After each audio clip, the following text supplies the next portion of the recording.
Welcome to Hawks Nest. My name is Matt Cagle. I'm joined alongside Mark Grogan and Chandler Davis. Today is March 24th, and spring sports are in full swing. Starting with baseball, they play at SIUE this weekend to open up conference play, and they've been playing pretty good as of late. They've increased their record to just 3 games below 500. Hitting has gotten better, pitching has gotten better. What are some things that you've liked out of baseball so far? Well, like you said, there's been better all-around play. The starting pitching has improved. That was if we're going to win games, that was something that did need to change, and it has been getting progressively better. Happy with the way the offense has been performing as of late. Took a loss to Arkansas, but what can you say about that? I mean, it's Arkansas. Yeah. But the sweep of Butler and Western Illinois certainly helps out. We really won't see what this team is made of until they start conference play this weekend. It's been kind of a roller coaster of a season already. But like I said, conference play will really tell everybody what this team is made of, because we thought they were going to be clear number one for this team, and I mean we were the only ones that were picked to finish first in the conference. But Eastern Illinois right now looks really, really good. I mean, picking up a win against Arkansas, SIUE looks good as well. So like I said, conference play will tell us what this team's made of.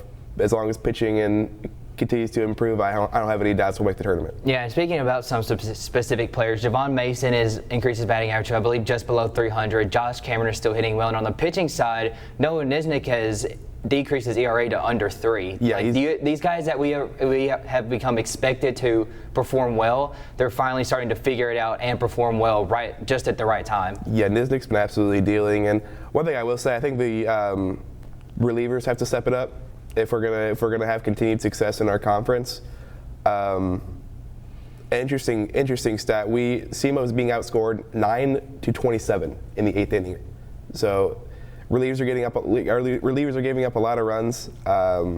That's something that's got to improve down the road. Yeah, and Chandler, how important is it to start conference play on the right foot? You know, you play all these non-conference games, you win some, you lose some, but everything starts to really matter when conference play starts. Yeah, starting conference play is really important.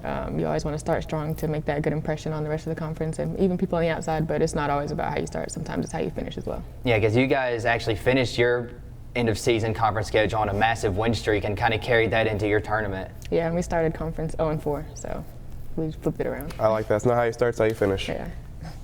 Softball this weekend welcomes Southern Indiana into Cape Girardeau.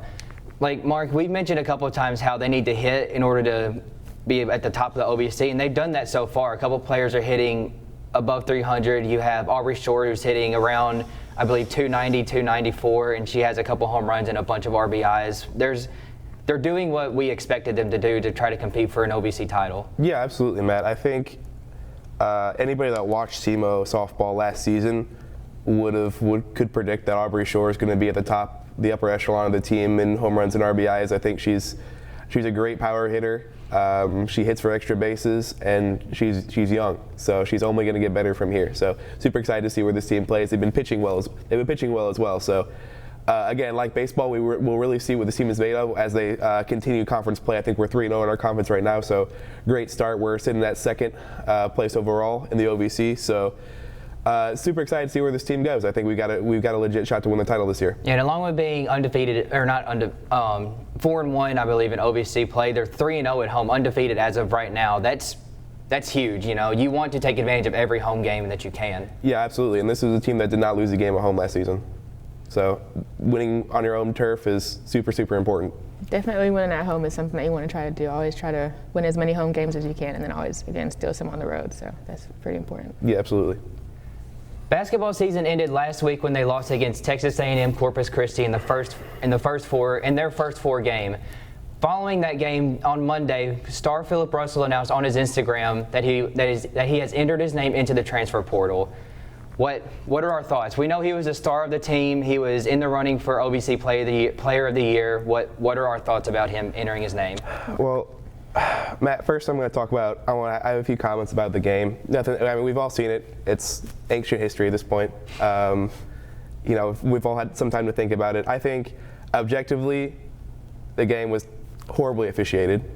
Both sides. Yeah, I don't know if you all saw the Dave Portnoy tweet, but like, yeah, it was just a poorly officiated game. Hate to see that disaster class by the refs. But when you go 9 from 20 for the free throw line, you're not helping yourself out at all. Under 50% free throw shooting is sorry. Like, you're not going to win many games doing that. It's just straight Especially up. not in the tournament. Yeah, especially not, exactly. You just shoot yourself in the foot.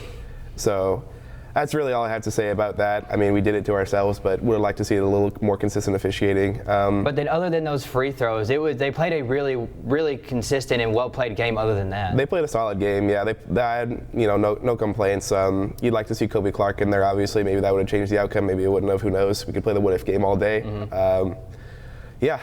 Foul trouble as always. Probably knew that was going to be a problem going in, and maybe the refs came in with a preconceived notion because we do foul a lot. Like, we're number one in techs for a reason. For a reason, yeah. I'm pretty sure that game had like the most fouls in tournament history. I think it did. Yeah. Number one in something. But yeah, moving on to Phil, I mean, obviously we wish him the best going forward, but it's really hard to see your star player enter his name into the transfer portal when we talk about what this team can do going forward. Once again, yeah.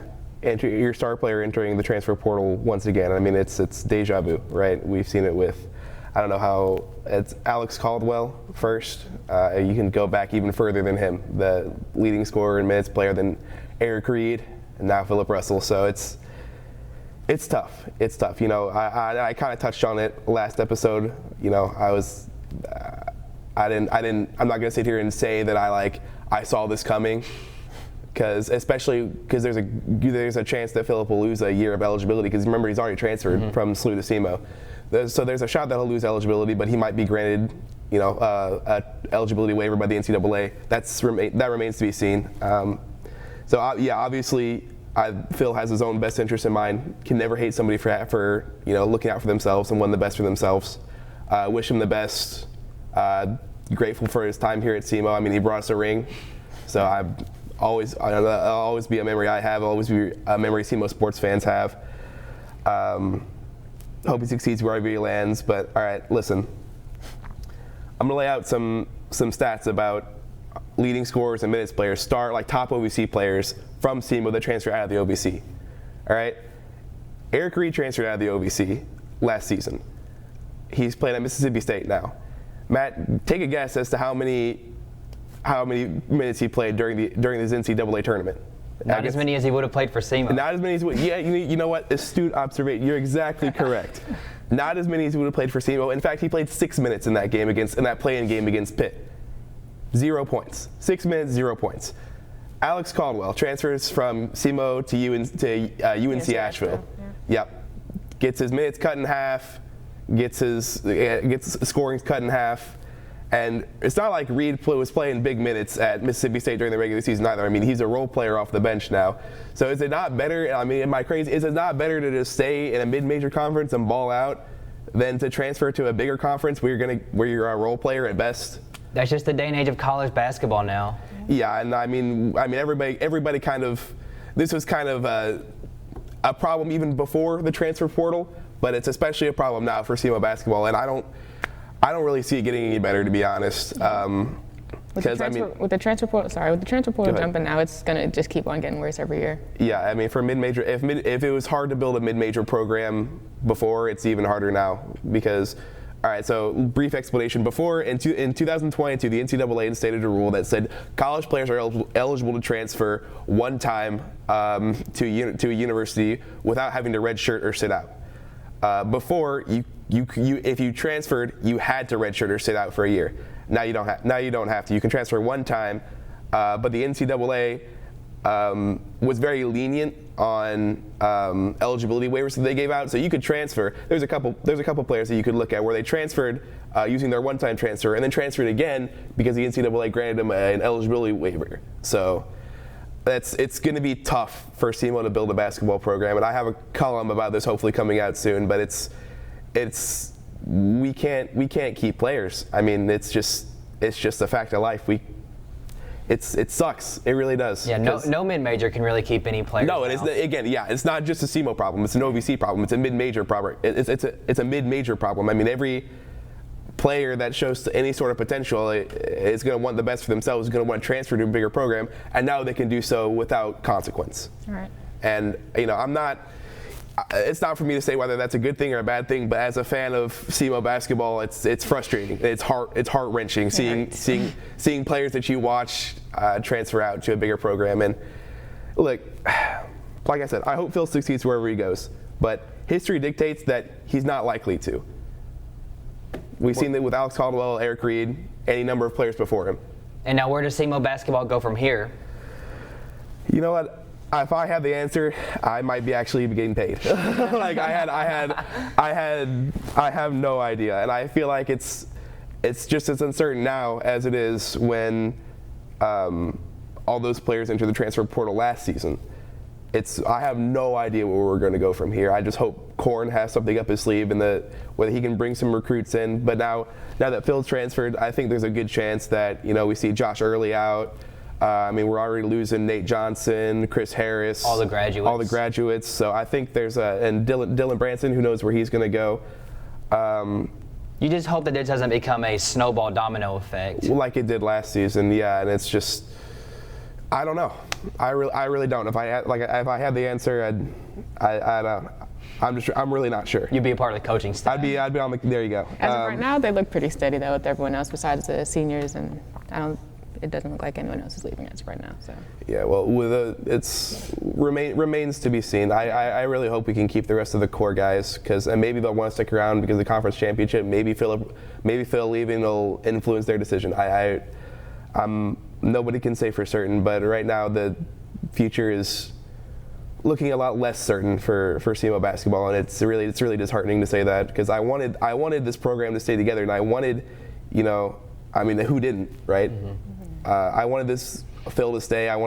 Because maybe we could have built something, maybe we could have maybe Korn could have brought some transfers in, maybe we could have, recruited some talented freshmen, maybe this could have been the start of something major. I'm not saying it still can't be, but you're one of the best players in the OVC out is certainly not helpful. Yeah, and I will say, just because you enter your name into the transfer portal doesn't always mean that you're going to transfer. Odds are that he is going to transfer, but you never really know what's going to happen. Yeah, I think he's. I think he's out. He's gotten some publicity with a tournament. He wants to play in a bigger conference, and I get that. Maybe if I was a college basketball player, I'd probably want the same thing for myself. But I can see him going to a Missouri Valley team. I can see him going to a bigger mid-major conference. As far as going to Big East, Big 12, SEC, I'm not sure about that. But yeah, it's frustrating, disheartening, any adjective you want to use. Big L. But we still wish him nothing but the best. Of course. That'll be all for this week's episode of Hawks Nest. I'm Matt Cahill alongside Mark Grogan and Chandler Davis. See you next time.